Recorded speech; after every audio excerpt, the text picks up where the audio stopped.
Chegou a hora de ouvirmos a palavra de Deus. Momento da palavra. Momento da palavra. Boa noite, irmãos. Graça e paz. Amém? Você pode se colocar de pé nesta hora, abrir a sua Bíblia no Salmo 27. Nós vamos fazer essa leitura até o verso 4. Salmo 27, do 1 ao 4.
Não deixe que nada, que nenhum sentimento ou nenhuma preocupação venha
Diga, Senhor Jesus, eu não merecia o preço que foi pago na cruz, mas aqui eu estou, e por isso eu vim te adorar. Eu vim dizer que o Senhor é o meu Deus.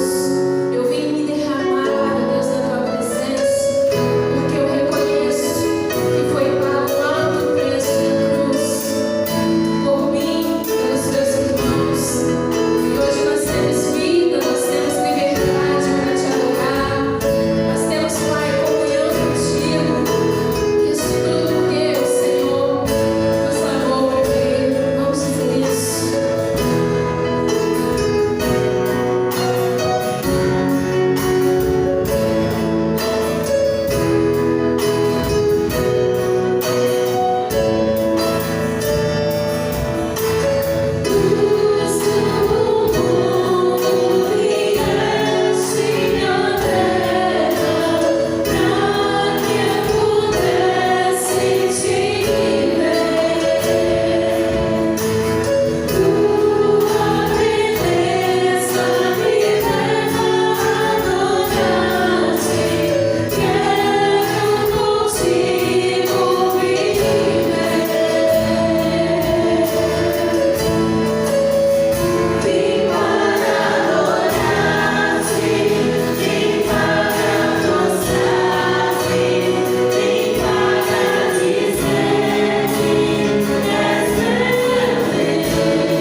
Senhor se importa conosco, Deus. Não há um dia, um minuto sequer em que nós não percebemos a Tua mão, o Teu agir na nossa vida. Isso é cuidado, isso é amor de Pai. E nós te glorificamos, Deus, por isso, porque nós somos Teus. O sangue derramado na cruz nos comprou e hoje nós temos vida e vida em abundância em Ti, Jesus. Obrigado, Deus. Obrigado por tudo que vivemos até aqui. Obrigado por tudo que ouvimos, por tudo que sentimos. Obrigado pela doce presença do Espírito Santo aqui no nosso meio.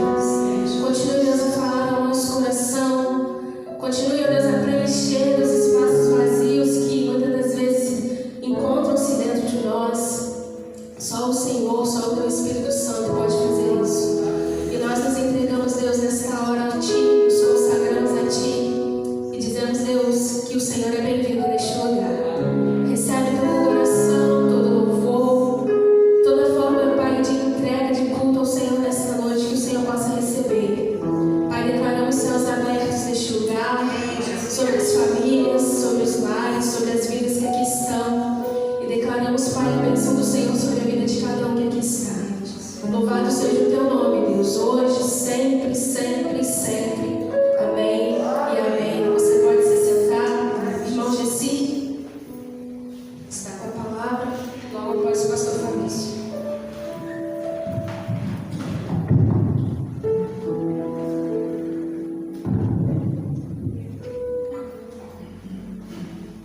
Graça e paz, igreja. Quero comunicar à igreja um comunicado importante sobre a nossa campanha. Eu quero comunicar à igreja um comunicado muito importante sobre a nossa campanha de missões nacionais. No comecinho do ano, nós tivemos a ideia de trabalhar, fazer missões o ano todo. E os irmãos e irmãs poderiam estar ofertando no envelopezinho e só escrever missões e colocar o filásio, para a nossa campanha de missões. No mês de setembro, comecinho do mês de setembro, nós fizemos aquela deliciosa feijoada que rendeu além da expectativa, com a graça de Deus, com a ajuda de muitas irmãs que colaboraram, colocando a mão ali, ajudando o José, rendeu ali quase R$1.100 que já foi depositado para a nossa campanha de missões nacionais. Eu recebi um telefonema do pastor, um dos pastores da campanha de missões, pastor estrategista, e ele me perguntou qual foi o nosso depósito. Eu falei que nós fizemos uma feijoada e alguns irmãos já tinham ofertado e chegamos aí no quase R$1.100. Ele falou: irmão, vamos ver a possibilidade de estarmos triplicando esse alvo. Vamos estabelecer o alvo de 3.000, então, para a gente poder em dezembro estar triplicando essa quantidade. Eu falei: com a graça de Deus, nada é impossível, pastor. Vamos estar orando, vou estar levando essa ideia para a nossa igreja, porque se eu ficar calado e não falar, se eu ficar calado e não falar, os irmãos não vão estar sabendo. Então, a intenção é fazer o encerramento da nossa campanha de missões no segundo domingo de dezembro, no dia da Bíblia. Um dia muito especial, uma data oportuna, trazer aqui um pastor missionário, fazermos um culto, lotar o nosso templo com a graça de Deus. Essa pandemia já deve essa data, já relaxou mais, Nós vamos poder tirar pelo menos um X desse banco. A intenção é tirar os dois, mas se não puder tirar pelo menos, fazer um trabalho excelente, com louvor, para a honra e glória de Deus, e atingirmos esse alvo. Essa pandemia nos ensinou muita coisa, E o povo, e Deus tem falado no coração desse povo que está envolvido em missões de maneira muito diferente nos corações de cada um. Eu tenho recebido as mais ousadas estratégias de trabalho em determinadas igrejas por aí que trabalham na campanha de missões. Igrejas que estão construindo e o pedido tem que ser assim direto. Então eu passei no zap da igreja, no grupo da igreja e no grupo dos líderes também, a possibilidade de 15 ofertas no valor de R$100, porque nós tivemos 1.000 e pouco já depositado. Se nós tivermos 15 ofertas de R$100 cada uma, nós vamos chegar aos 2.500. Com os irmãos que já estão ofertando, nós vamos passar dos 3.000, nós vamos passar esse alvo de 3.000, que não é muita coisa, gente. Nós unidos, nós venceremos. Essa é a palavra, é o recado que eu queria dar. Muito obrigado. Conto com a oração dos irmãos, a igreja esteja orando por essa campanha. Nós precisamos atingir esse alvo ou ultrapassar. Muito obrigado.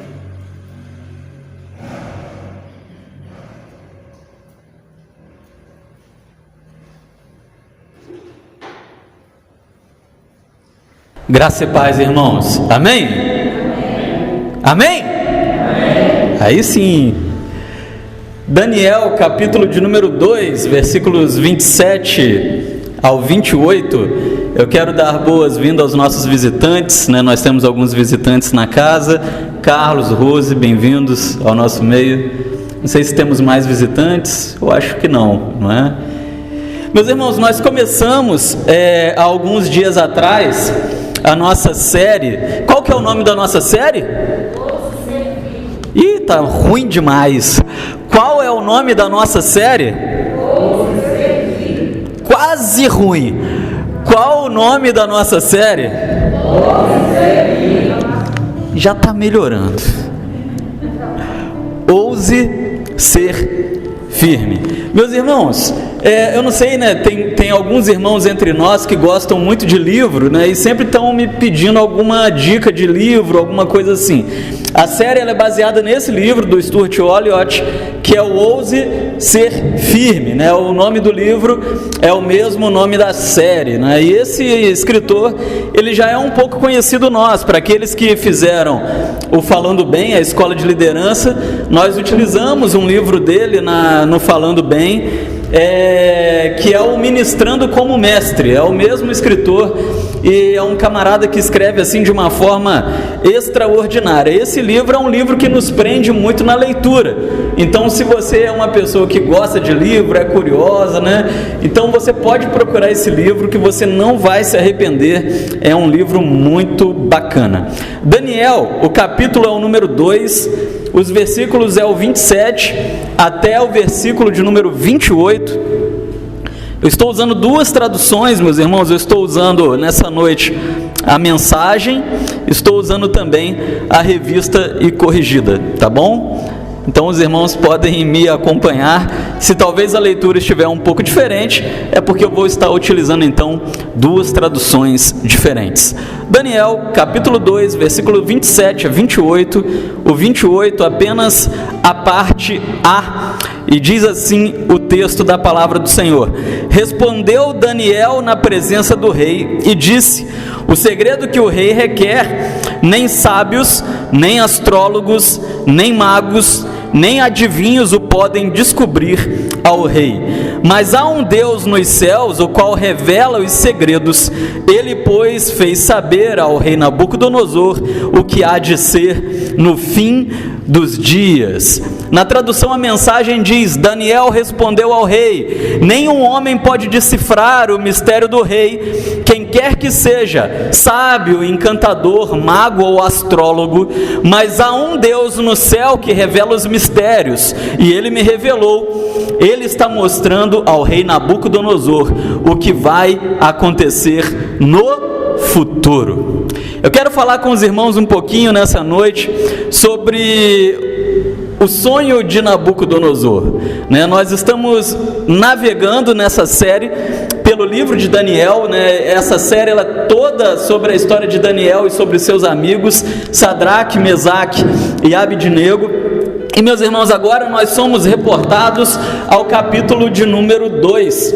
E no capítulo de número 2 nós estamos lá no século 6 a.C. E o povo de Israel foi levado em cativeiro para a Babilônia. Mas por quê, pastor? O povo em Israel, ele já estava se dedicando à idolatria. E Deus estava corrigindo o povo e veio dizendo ao povo algumas vezes: larguem as suas idolatrias, larguem as suas superstições, larguem os seus misticismos, pois senão eu terei que levantar um juízo sobre vocês. E o povo seguiu na idolatria, o povo ficou cometendo inúmeros pecados contra o Senhor, até que chega o momento em que Deus levanta sobre aquele povo o cativeiro babilônico. Mas pastor, então o cativeiro ele tinha o intuito de punir o povo? Exatamente ao contrário, né? O cativeiro babilônico ele tinha o intuito de trazer o povo de volta para o Senhor, uma vez que o povo já estava disperso, o povo já estava caminhando longe dos caminhos do Senhor. E aí, meus irmãos, a Babilônia ela invade Israel e ela mata muita gente, ela captura muita gente e ela leva principalmente aqueles que interessavam a Babilônia para Israel, que eram os jovens naquele momento. E entre esses jovens nós temos aquilo que nós chamamos de o remanescente de Israel, que é Daniel, Sadraque, Mesaque e Abidnego. Mas pastor, existiam inúmeros outros jovens que foram levados para Israel. Eles não são remanescentes também? Eles são. Mas eu estou falando sobre remanescente espiritual, aqueles que ainda estavam firmes, aqueles que ainda guardavam a lei do Senhor, aqueles que continuaram firmes com Deus, independente de estar em Israel ou na Babilônia. Então, quando nós olhamos para Sadraque, Mesaque e Abidnego, nós os identificamos como remanescente de Israel, o remanescente fiel. E remanescente, para aquele que não sabe o que significa, é aquilo que sobrou, né? Os últimos, aqueles que são raros. Daniel e seus amigos eram homens raros diante do Senhor. E nessa noite, meus irmãos, eu quero então meditar com vocês um pouquinho sobre 3 coisas que Nabucodonosor viu, 3 coisas que Daniel viu e 2 coisas que Nabucodonosor e Daniel viram. Então, no primeiro momento, eu quero falar com vocês sobre 3 coisas que Nabucodonosor viu. E a primeira coisa que Nabucodonosor viu foi um sonho perturbador. Talvez você conheça a história de Daniel, ou talvez você não a conheça muito profundamente, mas diz a palavra do Senhor que em um determinado momento, o rei Nabucodonosor, o maior rei que a Babilônia já teve, ele sonhou. Ele teve um sonho, na realidade, um sonho mais voltado para talvez um pesadelo. E aquele sonho, ele começa a perturbar o coração daquele rei. E eu não sei se vocês já passaram por isso. Normalmente nós temos um pesadelo, aí a gente acorda um pouco perturbado, não é? A gente fica meio apreensivo, mas daqui a pouco, quando a gente mal percebe, a gente já dormiu outra vez. Mas isso não aconteceu com Nabucodonosor. Nabucodonosor, ele teve aquele pesadelo, ele ficou um pouco perturbado, ele não conseguiu dormir novamente, ele passou o dia inteiro pensando naquele sonho, e depois ele continua pensando o dia inteiro e nos próximos dias naquele sonho, porque aquele sonho, meus irmãos, ao que dá a entender na palavra do Senhor, é que ele era um sonho extremamente realista.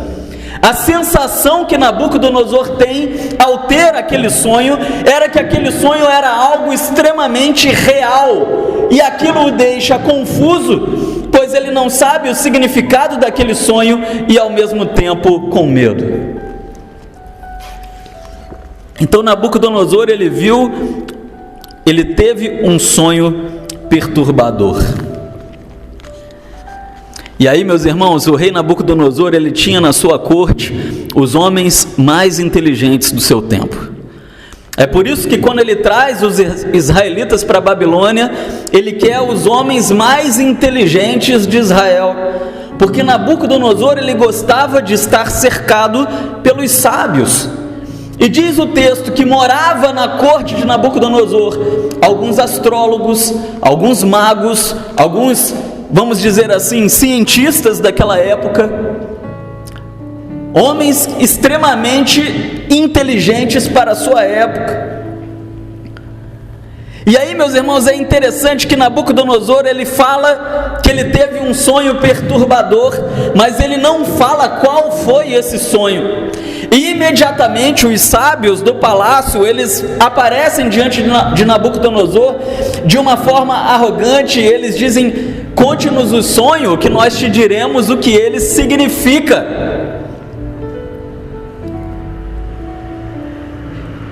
Mas Nabucodonosor, ele estava muito pensativo a respeito daquele sonho. Ele sabia que aquele sonho não era um sonho normal. E aí, meus irmãos, Nabucodonosor, ele faz uma coisa que chama a nossa atenção. Ele diz assim: muito bem, vocês realmente precisam me dar a tradução desse sonho, porque vocês são até mesmo pagos para isso, vivem na corte para isso, mas aquele que não me der a tradução desse sonho será morto. E aí a coisa começa a mudar um pouco de figura. E aí, meus irmãos, diz a palavra do Senhor que a corte de Nabucodonosor, ela fica um pouco alvoroçada. No versículo 4 até o final do capítulo de número 7, nós vemos então que esses homens, eles ficam apavorados, porque eles não sabem se eles vão conseguir dar a tradução desse sonho. Mas é interessante, meus irmãos, que Nabucodonosor, ele vai além. Nabucodonosor, ele vira e ele olha para os seus feiticeiros, para os seus magos, para aqueles que entraram na sua presença de uma forma arrogante, os seus adivinhos, e disseram: nos conte o sonho que nós diremos a tradução. E o rei Nabucodonosor, ele disse: eu não vou contar o sonho para ninguém, eu quero que vocês me contem o sonho que eu tive e também a tradução desse sonho. E aí, meus irmãos, aqueles homens, eles entram em pânico, porque há uma promessa de morte do homem mais poderoso da terra naqueles dias, e ele sequer quer contar o sonho para eles, ele tão somente quer que os seus sábios revelem o sonho e revelem também o seu significado. Mas como que uma pessoa vai saber o que a outra pessoa sonhou? Como que eu vou saber o que o Will sonhou? Como que o Will vai saber o que a Mayara sonhou? E esse apavoramento, ele começa a entrar no coração daqueles homens. E aí, o rei Nabucodonosor, ele vê a segunda coisa. E a segunda coisa que ele vê são os seus sábios, os seus magos, os seus feiticeiros tentando o enrolar, tentando o engambelar. O versículo 7 até o versículo de número 11 nos fala um pouquinho sobre isso. Eles responderam: Vossa Majestade, por favor, conte-nos o sonho, então daremos a interpretação. Mas o rei disse: eu sei o que vocês estão tentando fazer, vocês só querem ganhar tempo. Sabem que estão em uma enrascada, e se não conseguirem me contar o sonho, estarão em uma fria.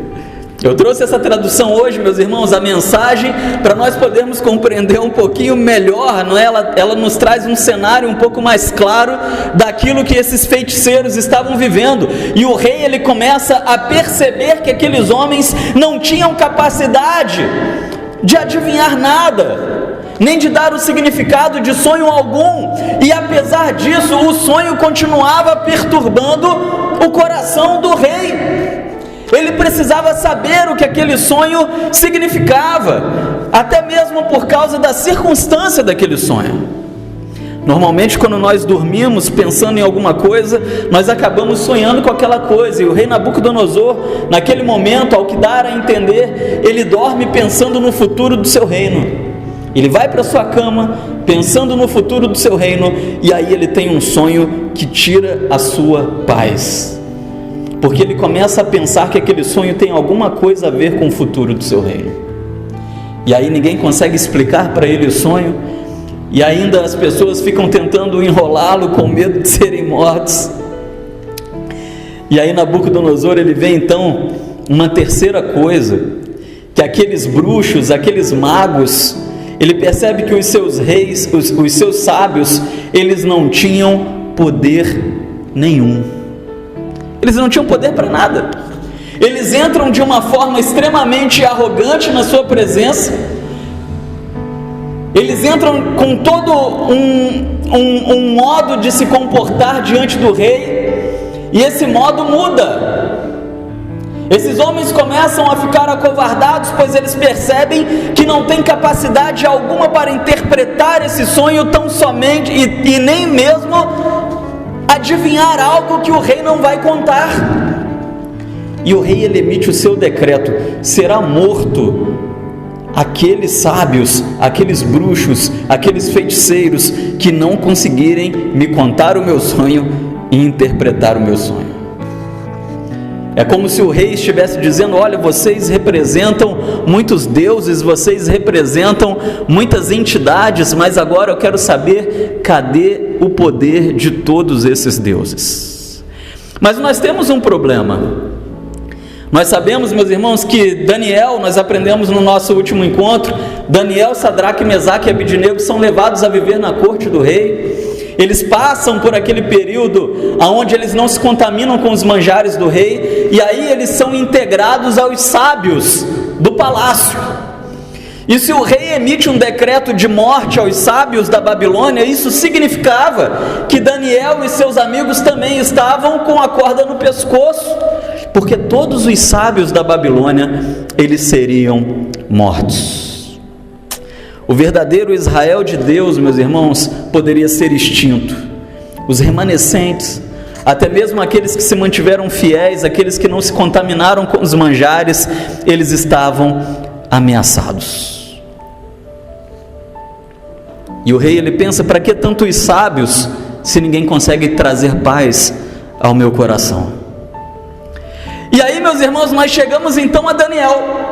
O rei, ele viu algumas coisas, mas Daniel estava ali, no meio dos sábios, educado pelos sábios, representando os sábios da Babilônia. E Daniel, ele começa a ver algumas coisas, meus irmãos, que chamam a nossa atenção. E a primeira coisa que Daniel viu, em contrapartida daquilo que o rei Nabucodonosor viu, ele viu quem é Deus mais uma vez. Daniel, ele chega ali na Babilônia, ele já tem uma experiência diferente com Deus, aonde Deus o preserva na sua integridade, quando Deus permite que ele não se contamine com aqueles manjares, tocando o coração do eunuco, permitindo que ele se alimentasse daqueles legumes. Mas agora Daniel, ele começa a ver quem é Deus de verdade, agindo de uma forma muito mais clara. Daniel, ele começa a perceber que Deus, ele está ali trabalhando, operando, que Deus, ele não está ali, meus irmãos, morto como os outros deuses. Porque um determinado homem, um determinado oficial de Nabucodonosor, ele chega a Daniel e diz: olha, há um edito de morte do rei a todos os sábios, e vocês vão morrer também, porque o rei teve um sonho, ele quer que os sábios adivinhem o sonho e ainda dê o significado. Quem poderia fazer uma coisa dessa? E aí, meus irmãos, Daniel, ele coloca a sua fé em ação, e ele diz para aquele oficial do rei: peça para o rei me dar um tempo, porque se há alguém que conhece os sonhos, é aquele que dá os sonhos, é o Senhor. Ele vai me revelar o sonho do rei, ele vai me revelar o significado, e aí o rei verá que há Deus aqui nesse lugar, que há um Deus vivo aqui nesse lugar, que há um Deus operando aqui nesse lugar.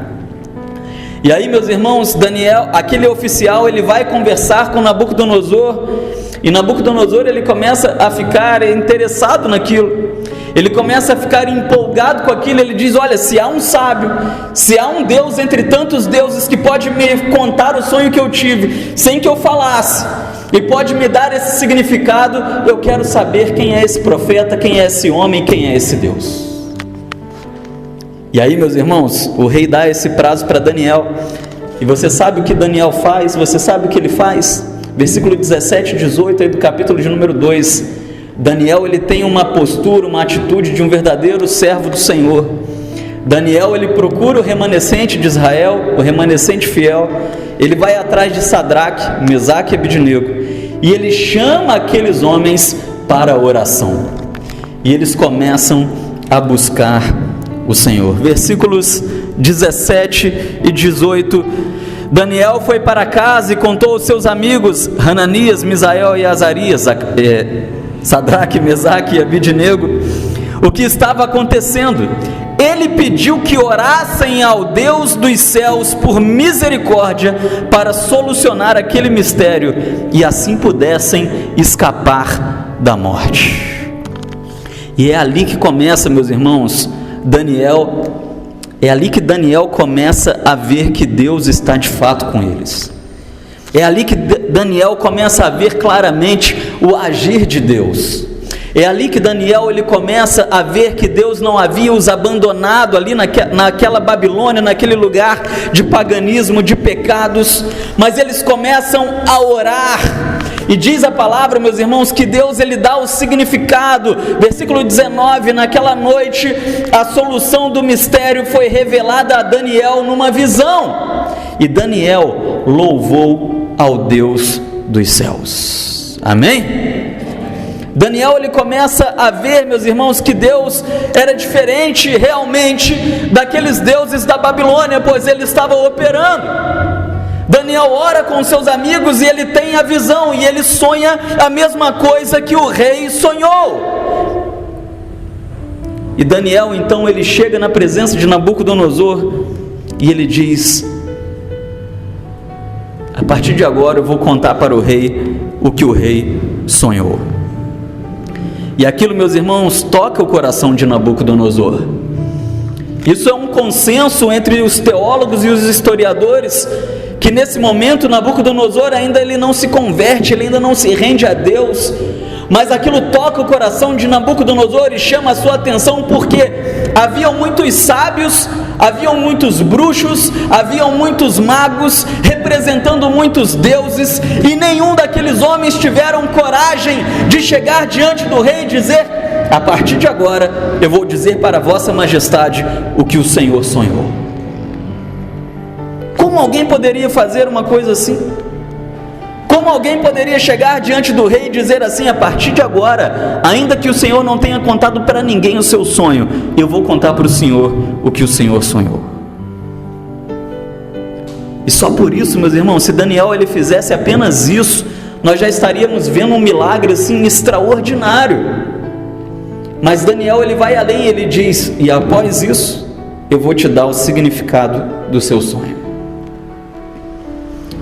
Então, em segundo lugar, Daniel ele vê também o sonho, e ele narra o sonho para o rei Nabucodonosor. Os versículos 31 até o 35 mostram Daniel descrevendo o sonho.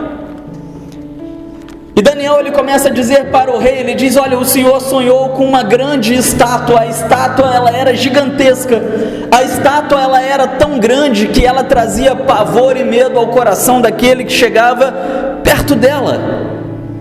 E era exatamente a sensação que Nabucodonosor estava tendo. E Daniel ele diz: mas meu rei, a estátua brilhava ao sol. A sua cabeça era uma cabeça feita de ouro, o peito e os braços de prata, o ventre e os quadris de bronze, as pernas e os joelhos para baixo eram de ferro,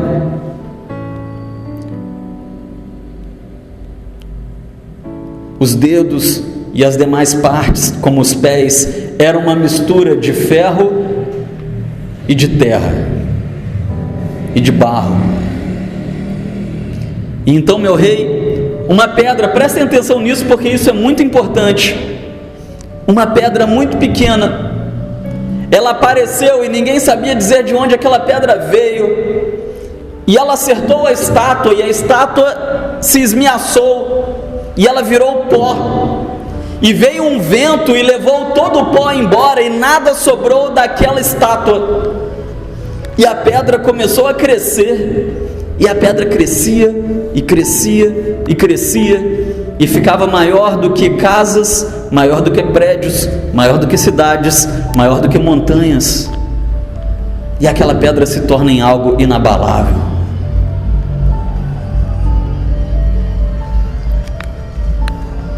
E aí, meus irmãos, quando Daniel, ele diz isso, ele emenda e diz, e aí nesse momento, meus irmãos, Nabucodonosor, pensa comigo, você sonhou alguma coisa, você não contou o seu sonho para ninguém, chega alguém diante de você e conta o seu sonho.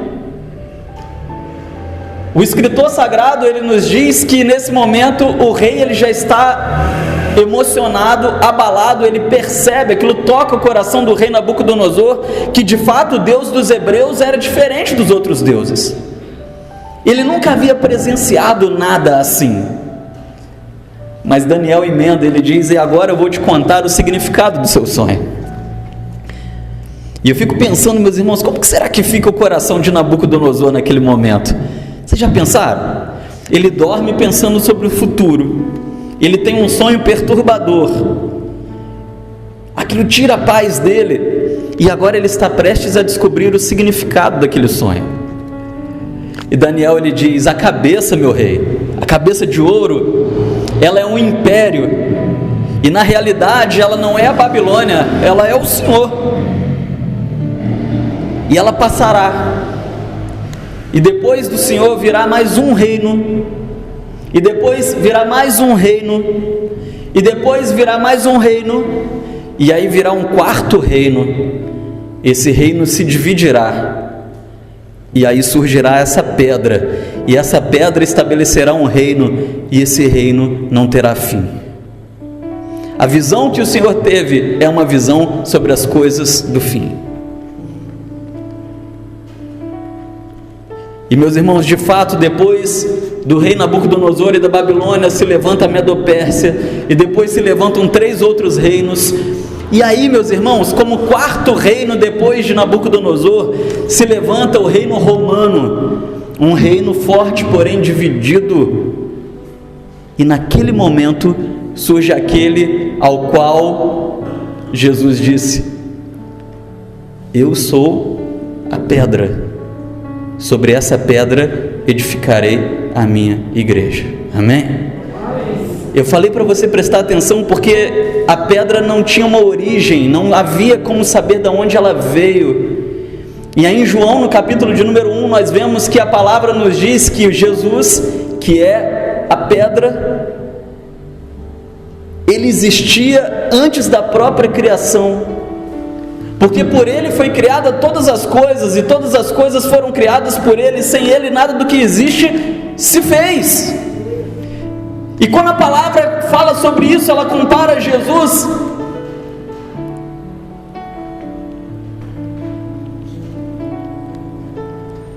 a Melquisedeque, um homem sem nascimento, um homem sem começo e sem fim, rei, profeta e sacerdote.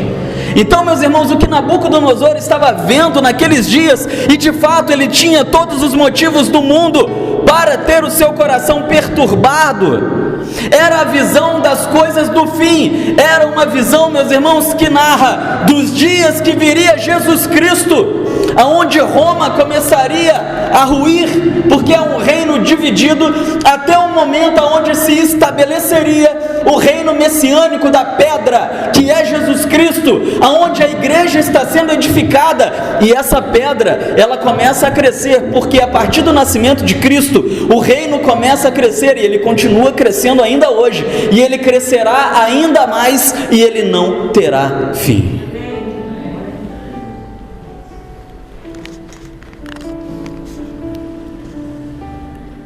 E aí, meus irmãos, Daniel, ele vê uma terceira coisa, ele viu o rei mais poderoso da terra em seus dias, humilhado, e Deus sendo glorificado, e Israel, os remanescentes, sendo promovidos.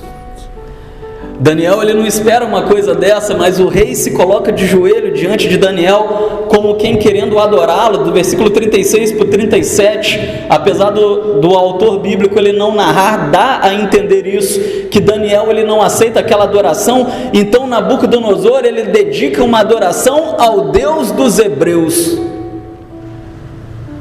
e aí ele começa a levantar uma adoração ao Deus de Daniel.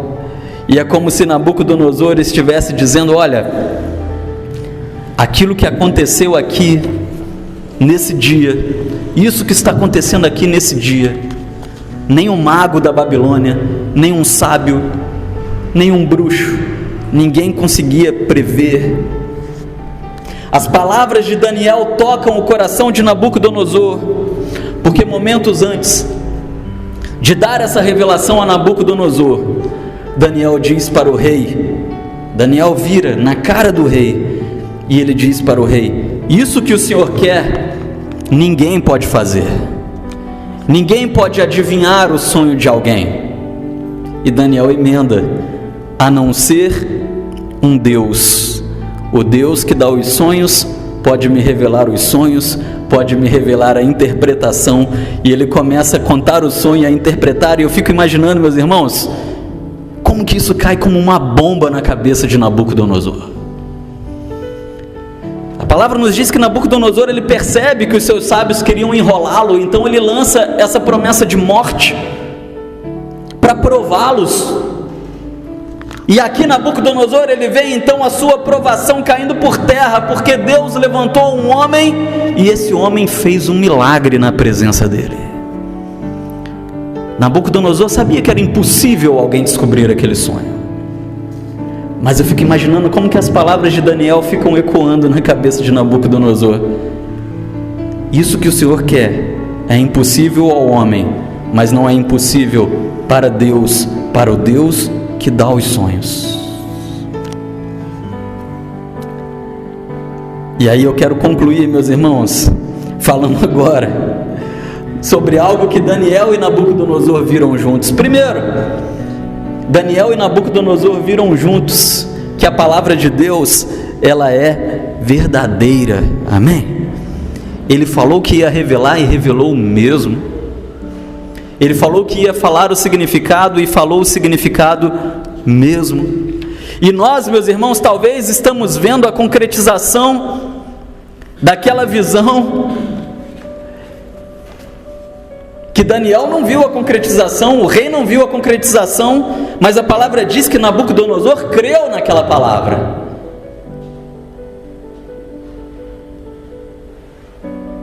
Mas Nabucodonosor não viu a vinda de Cristo. Ele não viu, talvez ele viu o próximo reino, mas ele não viu os próximos 3 reinos se levantarem, depois Roma e depois Cristo, e a palavra crescer, e a pedra crescer, e o reino se consolidar. Mas eu quero dizer para você nessa noite, que nós estamos vendo, nós somos testemunhas. E aí Daniel e Nabucodonosor, eles viram, e também nós estamos vendo, o mais importante dessa noite. E aí eu chamo a sua atenção para mim agora nesse momento. Eles viram que Deus é o Senhor da história. Eles viram que Deus está controlando a história. Porque lá no século 6, Deus disse para Nabucodonosor: vai acontecer isso e isso. E como essas coisas se cumpririam se Deus não tivesse poder de controlar a história? Imaginem se Deus pudesse apenas ver o futuro, já seria algo extraordinário, mas Ele não conseguiria interferir no futuro. Poderiam acontecer muitas coisas que levariam o futuro para outro lado, mas aquilo que Deus disse que ia acontecer se cumpriu, porque Ele está dirigindo a história. E aqueles homens viram, e nós conseguimos ver também, que Deus está no controle da história. E eu quero dizer para você nessa noite, que eu não vivo em um universo descontrolado. Vamos dizer, eu não vivo em um universo descontrolado.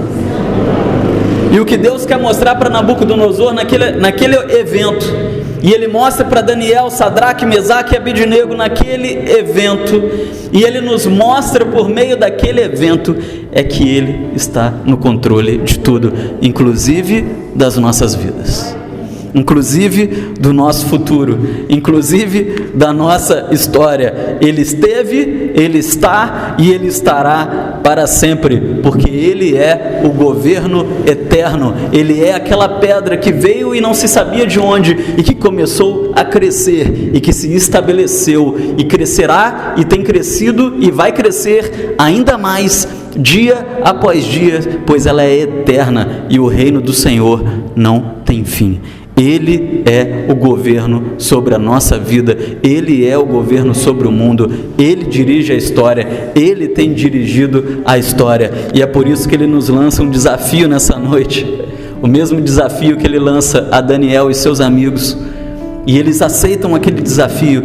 Deus nos diz: ousem ser firmes, e vocês verão que eu estou no controle.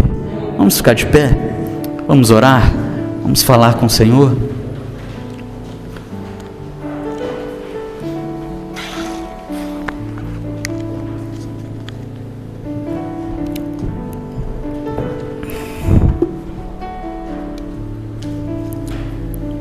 Eu vou pedir para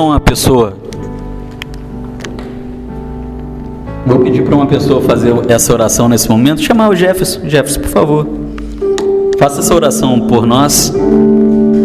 E o desafio que é lançado sobre nós nessa noite, meus irmãos, é o desafio que Deus tem levantado para nós nesse tempo. Pode vir aqui assim. Nós precisamos ser firmes, e a partir da nossa firmeza diante de Deus, lembre-se que Daniel e seus amigos não se contaminaram com o manjar. A história é uma só, a história continua. Deus, por meio daquela santidade, os atrai até a corte do rei, e ali naquele lugar ao qual Deus os provocou e os atraiu, Deus realiza esse milagre extraordinário, e Ele começa a mostrar para Nabucodonosor quem é o Deus dos hebreus. E esse Deus é o nosso Deus, que está dirigindo a sua história, que está dirigindo a minha história, e por isso nós não devemos temer nada, nem o dia de amanhã, nem problema algum, porque Deus está nos dizendo, assim como diz a Daniel e seus amigos: eu estou com você. Graças a Pai, irmãos, amém? Vamos estar orando, agradecendo ao Senhor. Senhor, meu Deus, meu Pai, queremos glorificar o Teu nome, queremos Te exaltar e Te agradecer, Deus, porque o Senhor é um Deus que tem nos sustentado, o Senhor é um Deus que tem nos feito, ó Deus, firmes na Tua presença, porque a Tua graça, Pai, está sobre a Tua igreja, a Tua graça, Deus, está sobre nossas vidas. Pai, a minha oração é que o Senhor, Deus, tome, Pai, a Tua igreja em Tuas mãos, tome, Deus, a cada um presente aqui neste lugar, Deus, em nome de Jesus, aquele, Pai, que tem mesmo caminhado na Tua presença, e talvez, ó Deus, ouviu esta palavra, e está precisando de um renovo, ó Pai, sobre as suas vidas, sobre o teu coração, Pai, aquele que está precisando, ó Deus, caminhar firme diante de Ti, Pai, ora a Ti, pedindo que o Senhor traga um renovo, traga um fortalecimento espiritual, ó Deus, em nome de Jesus, ó Deus, que nós venhamos, ó Deus, ousar, ó Deus, ser firmes diante de Ti, ser firmes, ó Deus, diante das provações, ser firmes, ó Pai, diante das tribulações, ser firme, ó Deus, diante das adversidades, ó Pai, que aparecem, ó Deus, durante o dia, durante a semana, durante o mês. Ah, Senhor, em nome de Jesus, venha, Deus, trazer um fortalecimento sobre cada um. Deus, aquele que talvez, ó Deus, está, ó Deus, ouvindo esta palavra, ó Deus, diante da tela de um televisor, diante da tela, ó Deus, de um celular. Pai, eu peço a Ti em nome de Jesus, aquele que está em casa neste momento, ó Deus, que talvez foi assolado, que talvez foi tocado, ó Deus, por esta pandemia, ó Deus, e por algum motivo, ó Deus, enfraqueceu e não consegue caminhar diante de Ti, não consegue encontrar forças, ó Deus, diante da Tua presença. Eu oro a Ti agora pedindo que o Senhor vai de encontro, Pai, a ele agora, vai de encontro a ela agora, e traz um renovo, traz um fortalecimento, ó Deus, em nome de Jesus. Eu oro a Ti pedindo que a Tua graça, que a Tua mão, Pai, esteja sobre cada um, em nome de Jesus. Amém e graças a Deus. Obrigado. Amém.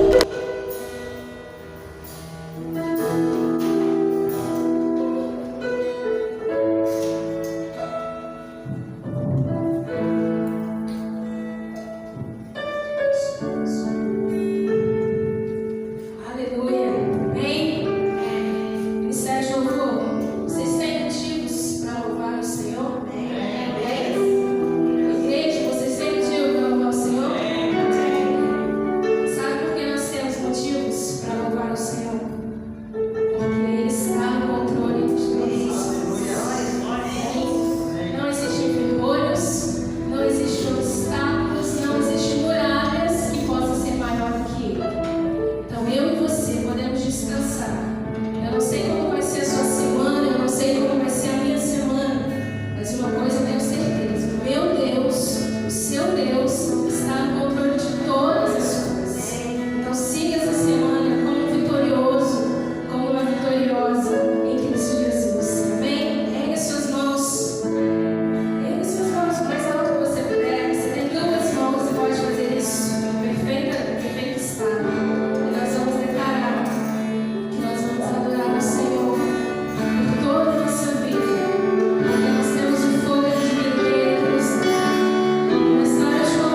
nossos sonhos, dos nossos projetos. Ó Deus, nós cremos que tudo está nas Tuas mãos.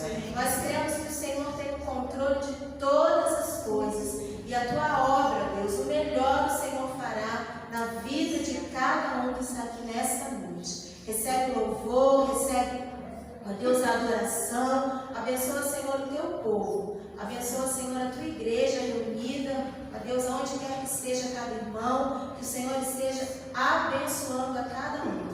Louvado e engrandecido seja o Teu nome. Nós te agradecemos por tudo, em nome de Jesus. Amém e amém. Vai em paz e tenha um instante de noite abençoado pela presença do Senhor. Que o Senhor te abençoe e te guarde. Que o Senhor faça resplandecer seu rosto sobre ti e tenha misericórdia de ti,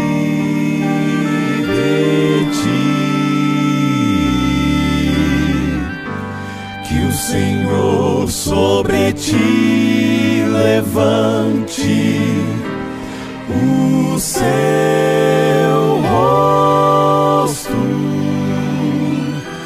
e te dê